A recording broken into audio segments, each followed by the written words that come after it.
Hey everyone, welcome back to the channel. Today, we've got something really exciting lined up for you. Make sure you hit that subscribe button and turn on the notification bell so you never miss out on our latest videos. All right, let's jump straight into it. Let's get started. You're folding those inside out. What? Your shirts, you're folding them inside out. The seams are showing. Oh, yeah, I washed them inside out and just never flipped them back. Saves time. That's actually kind of brilliant. In a depressing way. Story of my life. You come here every Tuesday too? I've seen you before. Like clockwork. 6:47 p.m. I time it so I leave my apartment exactly when my upstairs neighbor starts his vocal warm-ups.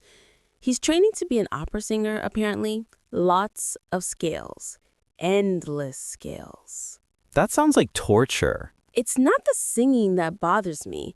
It's that he's genuinely terrible and completely unaware. There's something about confident incompetence that makes me irrationally angry. So I built my entire Tuesday around avoiding it. Laundry day is now opera avoidance day. I get that. I plan my whole week around not running into my coworker Derek at the office coffee machine. Is Derek terrible? Derek is aggressively friendly. He asks about my weekend with genuine interest, remembers details from previous conversations, follows up on things I mentioned weeks ago. It's exhausting. Wait, you're hiding from someone for being too nice? I know how it sounds, but there's something about performing happiness at 8 a.m. that I can't do it. So I mapped out his coffee schedule. He goes at 8:15, 10:30, and 2:45.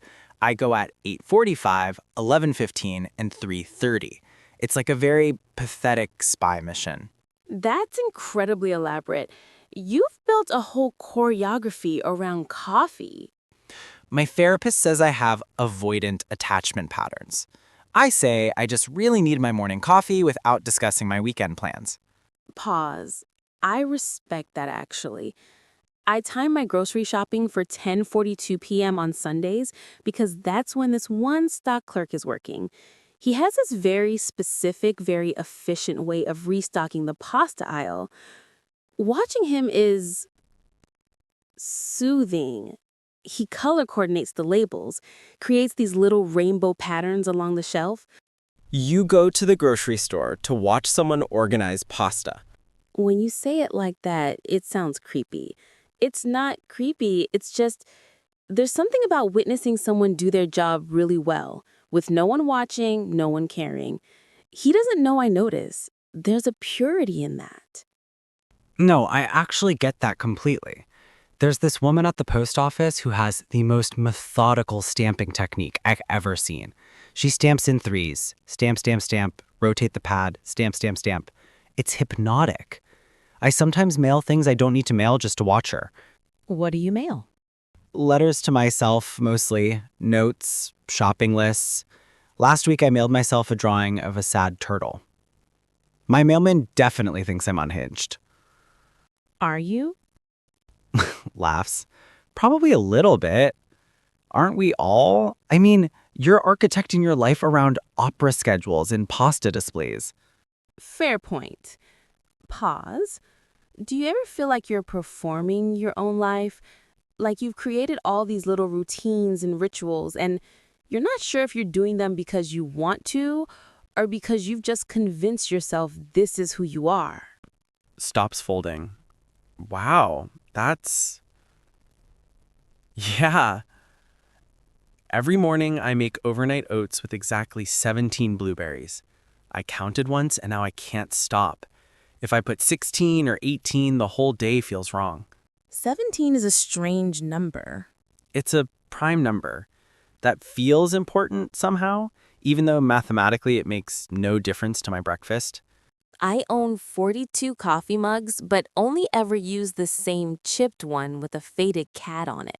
The rest just sit in my cabinet. I keep buying them, though. Different cities, different designs. I think I'm trying to convince myself I'm the kind of person who has variety. But you're not. But I'm not. I'm the kind of person who uses the same mug, comes to the same laundromat, watches the same pasta clerk. Boss, I canceled plans tonight to do this. My friend's birthday thing at that new ramen place. Why? Because it's Tuesday. Tuesday is laundry night. Even though I have enough clean clothes to skip a week, even though I could have gone to the party and done laundry literally any other time. Did you want to go? I think so. I feel like I should want to.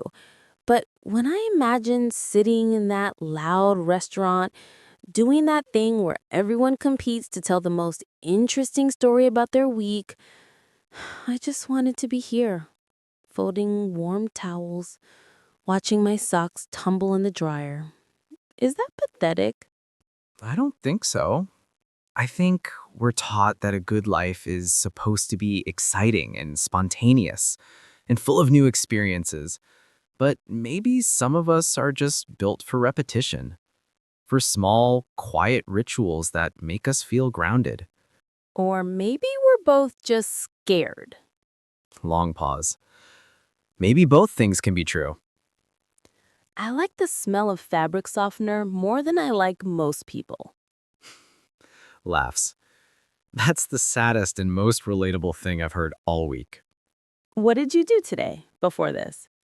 Worked, avoided Derek, had exactly 17 blueberries, thought about calling my sister but didn't, reorganized my bookshelf by color instead, which took 3 hours and accomplished nothing. You? Similar. Worked from home, had lunch at exactly 12:30, took a 33-minute walk, I time it, listened to the same playlist I've been listening to for 4 months, thought about learning Italian but dusted my blinds instead. We're disasters. Functional disasters. There's dignity in that. Your dryer's done. Oh, yeah. Doesn't move. Do you ever think about just not going home? Not in a running away sense, just staying right here in this fluorescent lighting, folding and refolding the same clothes forever. All the time. But then I remember I have a freezer full of carefully portioned meals and a Netflix queue organized by mood, and I think, well, someone has to eat those meals. Someone has to watch those shows in that precise order, The saddest possible reason to go home. but still a reason. Gets up, starts unloading dryer. Same time next Tuesday? Probably, unless I finally achieve enlightenment and break free from my self-imposed routines. But you won't. No, I definitely won't. Good. I'd miss seeing someone else who folds their shirts inside out. I told you, it saves time. Keep telling yourself that. You're here early. It's only 5:43. The pigeons are more aggressive after 6. They've learned the pretzel cart guy's schedule. You're avoiding pigeons? I'm avoiding confrontation. There's a difference. This one pigeon, I call him Gerald. He remembers me, holds grudges. I didn't share my sandwich once in April, and now he dive bombs my head every evening. You've named your enemy pigeon Gerald? Know your opponent. Sun Tzu said that. Probably not about pigeons, but the principle holds. Unwraps something. I brought 2 coffees today. Accidentally ordered yours instead of mine. Oat milk, extra shot, that weird vanilla powder you get. How do you accidentally order someone else's coffee? Muscle memory, I guess. I've been getting your order for 8 months. My hands just knew, even though we haven't spoken in 3 weeks. 17 days. You counted? I count everything. Steps, ceiling tiles, how many times my mom says anyway during phone calls. Current record is 47. It was a long conversation about my cousin's wedding. Is that why you stopped meeting me here? Too much counting, not enough time? I stopped because I realized I was scheduling my entire day around this bench. Wake up at 5:15, shower exactly 8 minutes, leave apartment at 5:29 to catch the 5:34 bus, get here at 5:58, wait for you at 6:03, and I thought, what am I doing? building my whole routine around someone who might not even show up I always showed up. until you didn't. November 12th, you weren't here. My dad had a heart attack. I was at the hospital. Pause. Oh, I texted you. I don't check texts. They just pile up, little red bubbles of obligation. I have 2,847 unread messages. That's insane. I know. My therapist says it's avoidance coping. I say it's curating my mental space. Same thing, different language. Is your dad okay? He's fine. Stent, changed his diet, started walking every morning, which he narrates to me via voice memos. 7 minutes of detailed descriptions about cloud formations and the neighborhood dogs every single morning. You listen to all of them? Every word, even though they're essentially the same memo repeated daily, because one day they'll stop and I'll miss them. That's the thing about routines nobody tells you. They feel permanent until they're not. Why do you really come here? Before work, I mean. You could get coffee anywhere. The fountain has a leak. Right there. See? That constant drip, drip, drip onto the second tier. It's not part of the design, it's a flaw. But it's reliable. Happens every 2.3 seconds. I timed it. You come here to watch a fountain malfunction? I come here because something broken still works. The fountain still holds water. Still looks beautiful. Still serves its purpose despite being imperfect. There's something, I don't know, hopeful about that? That's either very profound or you need more sleep. Both. I sleep in 90-minute cycles. Anything else and I'm useless. Last night I got 4.5 hours. Exactly 3 cycles. Woke up before my alarm, made breakfast in the dark because turning on lights felt like cheating the morning somehow. What do you eat in the dark? Same thing every day. Toast with peanut butter, banana sliced into exactly 12 pieces, black coffee. I don't need light for that. My hands know where everything is. I eat standing over the sink. Different food each day, but always standing. Always over the sink. Like, I don't deserve furniture for eating. Why? My ex used to make a big thing about meals. Cloth napkins, plated food, no phones at the table. Very civilized. When we split up, I rebelled by eating like a feral animal. Started as spite, became a habit. Now, sitting at a table to eat feels dishonest somehow. Like I'm pretending to be someone I'm not. Who are you? Someone who eats cereal over a sink at 11 p.m. while listening to true crime podcast. Someone who showers at night because mornings are for preparing for the performance, as my therapist says. What performance? Being a person. Going to work, sending emails, pretending I have opinions about the coffee machine upgrade. It's exhausting. By the time I get home, I've been performing for 9 hours straight. Is this performance? Right now? No. This is the only thing that feels real. Sitting here, watching you count pigeon steps or fountain drips or whatever, drinking coffee that's slightly wrong because I ordered your drink instead of mine. It's not wrong. You just know what I like. I know you take the same route here every day. Avoid the cracks in the sidewalk on Fletcher Street, touch the blue mailbox on the corner for luck, even though you don't believe in luck.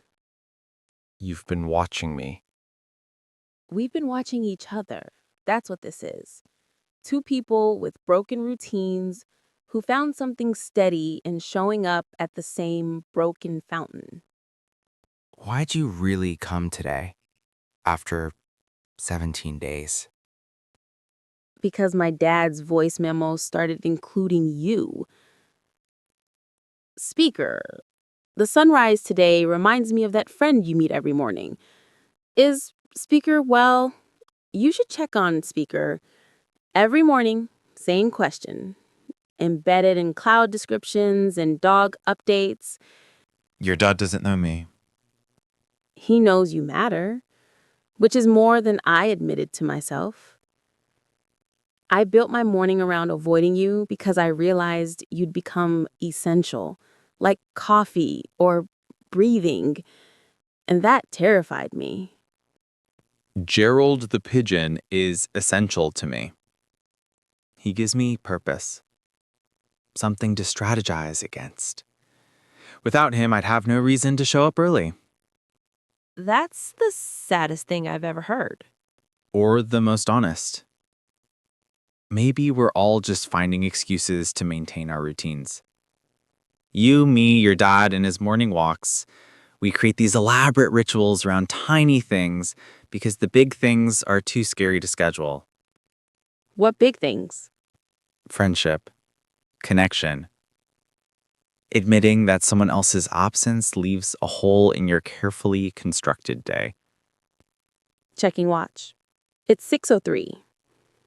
This is usually when I arrive. And I've been here since 5:43, avoiding Gerald and waiting for you without admitting I was waiting. Tomorrow? Tomorrow.